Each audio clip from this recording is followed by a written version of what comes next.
से आप अडिग बन गए। आप में से कितने लोग शहीद हुए, लेकिन आप पीछे नहीं हटे, आप किसी के सामने कभी नहीं झुके। यही है आपकी पंजाबियत, आप झुकने वाले नहीं हैं। जब मैं लखीमपुर खेरी गई, जहां पे 6 किसानों को एक क्रूरता से कुचला गया, एक मंत्री के पुत्र ने कुचला, मैं जब उन किसानों के परिवारों में गई, दुख लगा लेकिन गर्व भी हुआ कि ऐसे भी परिवार होते हैं। जो परिवार उजड़ गए थे, कमाने वाला चले गया था, लेकिन महिला वहां खड़ी थी, खुददार थी, झुकती नहीं थी। ऐसे गांव में मैं गई जहां पे उनका एक घर अकेला था, डर था। मुझे बोला, चुपचाप से बोला कि दीदी किसी को हमारे साथ छोड़ दो, क्योंकि क्या पता यहाँ क्या हो जाए। लेकिन झुकी नहीं वो महिलाएं, वो विधवाएं भी नहीं झुकी, अपना सर ऊंचा करके बैठी थी और कह रही थी कि ठीक है, हमारे परिवार का सदस्य, हमारा शौहर शहीद हो गया, कोई बात नहीं, हम लड़ते रहेंगे। ये है पंजाबियत।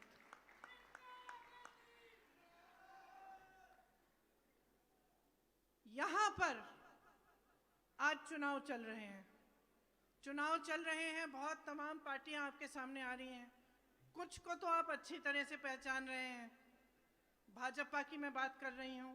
आपने खुद देखा कि आपने कितना आंदोलन किया, आपने कितनी आवाज उठाई, लेकिन किसी ने सुनवाई नहीं की। तो उनकी तो बात ही नहीं करते, उन्हें आप अच्छी तरह से पहचानते हैं। लेकिन यहाँ एक और राजनीतिक दल है जो दिल्ली से आया है।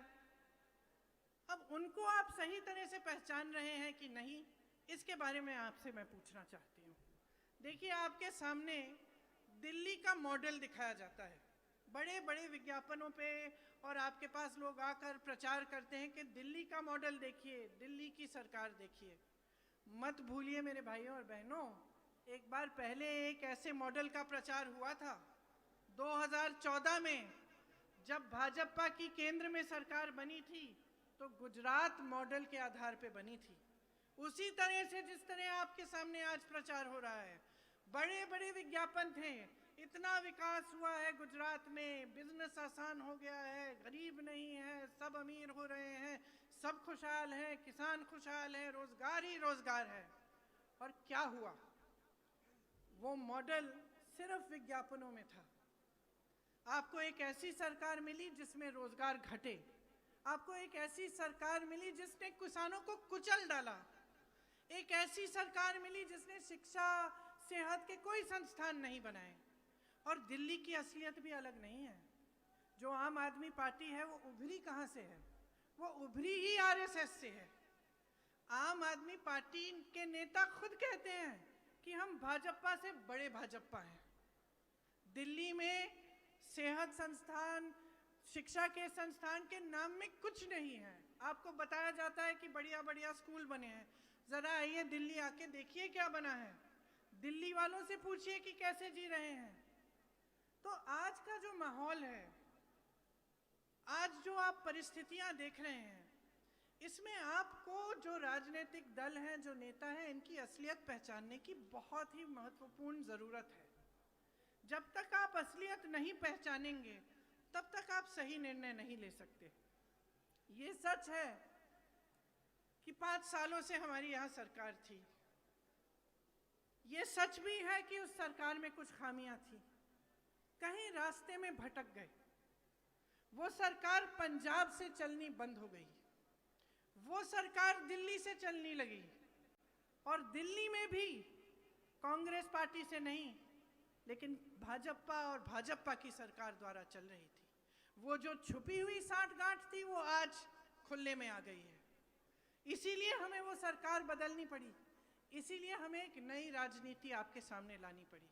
हम आपकी आवाज़ सुन रहे थे, हम जान रहे थे कि कुछ गलत हो रहा है, उसको ठीक करने के लिए एक नई राजनीति आपके सामने आई।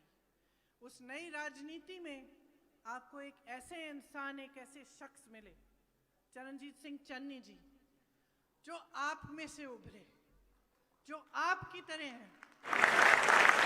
एक गरीब परिवार के मुख्यमंत्री, जिन्होंने आपके लिए 100-150 दिनों में ही इतना कुछ कर डाला, क्योंकि वो आपकी समस्याओं को समझते हैं। वो जानते हैं कि पंजाब की सरकार पंजाब से चलनी चाहिए। अगर आप आम आदमी की सरकार को देखें, वो सरकार जो आज भी जितने भी आप विज्ञापन देखते हैं उसमें किसका चेहरा दिखता है? केजरीवाल जी का चेहरा दिखता है, एक ही नेता का चेहरा दिखता है। क्यों? क्योंकि अगर सरकार बनेगी यहाँ तो वहां से चलेगी। कोई फर्क नहीं होगा किसी भाजपा की सरकार में और इनमें, ये भी दिल्ली से ही चलाई जाएगी, आपके लिए नहीं चलेगी। आपको बताया जाता है कि बहुत उपलब्धियां हैं इस सरकार की, लेकिन कोविड के समय देखिए क्या हुआ। ऑक्सीजन की कमी थी, अस्पताल भर गए थे, कुछ नहीं, नए अस्पताल, नई स्वास्थ्य सुविधाएं नहीं बनाई, जांचों में घोटाले थे, मृत्यु के आंकड़ों में घोटाले थे। हर तरह से, हर तरफ से जब आप देखें तो वहाँ की सरकार विफल हुई है। क्या आप ऐसी सरकार अपने पंजाब में भी चाहते हैं?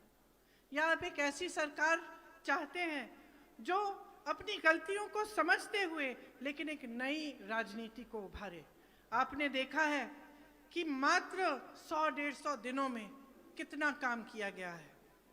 6,400 करोड़ किसान के कर्जे माफ हुए, 1,500 करोड़ के बिल माफ हुए, बिजली के बिल माफ हुए, किसानों को मुफ्त बिजली दी जा रही है, बिजली का रेट 3 रुपए यूनिट किया गया, औद्योगिक बिजली का रेट 5 रुपए यूनिट किया जा रहा है, पानी के दाम ग्रामीण इलाकों में घटाकर 50 रुपए प्रति माह के बन गए हैं।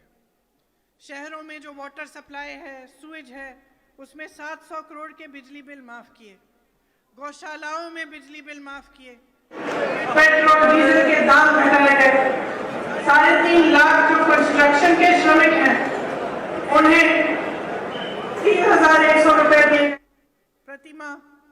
दलित और पिछड़े वर्ग के 60 करोड़ के कर्जे माफ हुए, दलित वर्ग के परिवारों को 200 यूनिट बिजली माफ की गई, रसोईया बहनों का मानदेय 3,000 रुपए प्रति माह बढ़ाया गया और 12 महीनों तक वेतन देना शुरू किया है। 33% सरकारी नौकरियों में महिलाओं के लिए ये सरकार आरक्षण देना चाहती है, महिलाओं को बस यात्रा मुफ्त देना चाहती है, पंचायतों में महिलाओं के लिए 50% आरक्षण देना चाहती है जब दोबारा से आएगी। कुछ वादे कर रहे हैं चन्नी जी और उनकी सरकार आपके सामने आकर। ये वादे मैं दोहराना चाहती हूँ क्योंकि आप ध्यान से सुनिए। पहला फैसला ये करना चाहते हैं कि 1 लाख रोजगार बनाए जाएं, महिलाओं को प्रति माह 1,100 रुपए दिए जाएं ताकि उनका कुछ सपोर्ट हो, जो गृहस्थ महिलाएं उनको, ज़रूरतमंद परिवारों को हर साल फ्री में 1 गैस का सिलेंडर नहीं लेकिन 8 गैस के सिलेंडर देना चाहते हैं। सरकारी अस्पताल में 20 लाख तक मुफ्त इलाज करवाएंगे। राज्य रोजगार योजना के तहत पंजाब में के सभी निवासियों को 100 दिन का रोजगार का गारंटी दिया जाएगा। आंगनवाड़ी की बहनों को 10,000 रुपए प्रति माह दिया जाएगा। सरकारी स्कूलों की लड़कियों को स्मार्टफोन और लैपटॉप दिया जाएगा।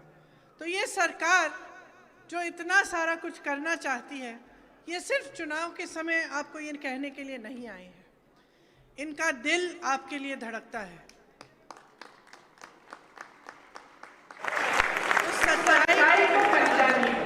सच्चाई है कि मीडिया और विज्ञापनों में आपको दिखाया जा रहा है वो आपकी असलियत नहीं है।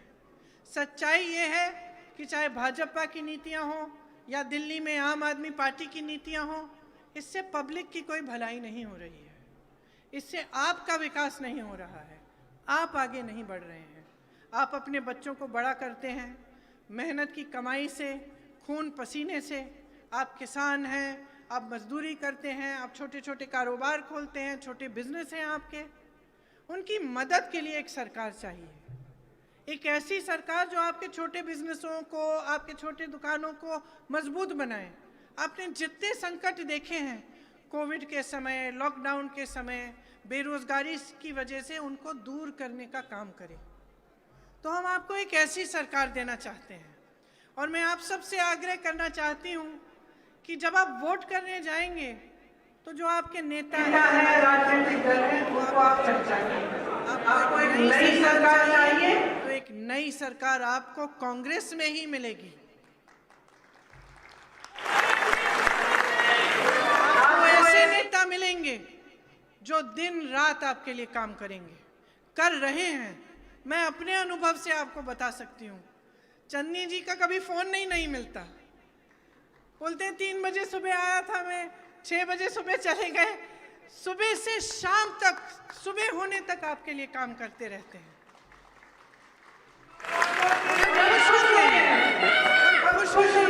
सुनकर कि 3-4 बजे तक आपके लिए काम हो रहा है।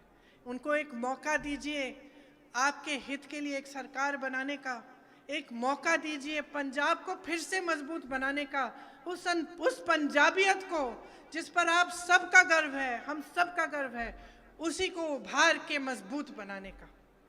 यही मैं आग्रह आपसे करना चाहती हूँ।